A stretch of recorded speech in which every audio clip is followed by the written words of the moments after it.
जालिंदर सुपेकर यांच्या अडचणीमध्ये पुन्हा एकदा मोठी वाढ झाली आहे। जालिंदर सुपेकर यांच्यावर 550 कोटी रुपये मागितल्याचा आरोप आहे।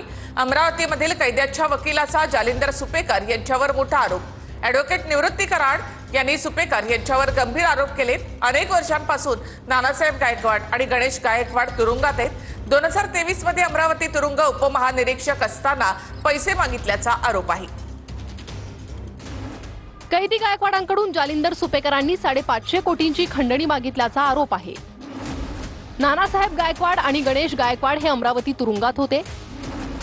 या प्रकरणी निवृत्ती कराड यांनी 4 नोव्हेंबर 2023 ला नागपूर खंडपीठात याचिका दाखल केली होती।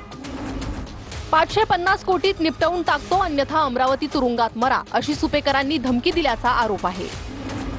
सहकार्य न केल्याने सुपेकरांकडून 7 पोलीस अधिकारी आणि कर्मचाऱ्यांचं निलंबनाच्या कारवाईमुळे अमरावती जिल्हा कारागृहात अधिकारी आणि कर्मचाऱ्यांमध्ये भीतीचं वातावरण होतं असाही आरोप करण्यात येतोय।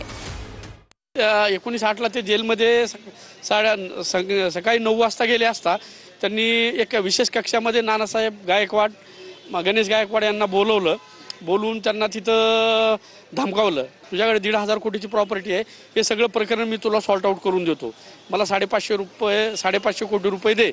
मग मी एका दिवशी जेल व्हिजिट केली असता मला माझ्या आरोपींनी हे सर्व सांगितलेलं आणि त्याच्यानंतर आम्ही सुपेकरांच्या विरोधात, सुपेकर असतील संबंधित फिर्यादी असतील यांच्या विरोधात आम्ही हे नागपूर खंडपीठामध्ये पिटिशन फाईल केलेलं आहे। साधारणतः शासनाने यांचं call details call recording call details जे असतील हे यांचं काढलं पाहिजे की हे कुणाचे बोललेले आहेत, यांचे आरोपी फिर्यादीचे काही संबंध आहेत का।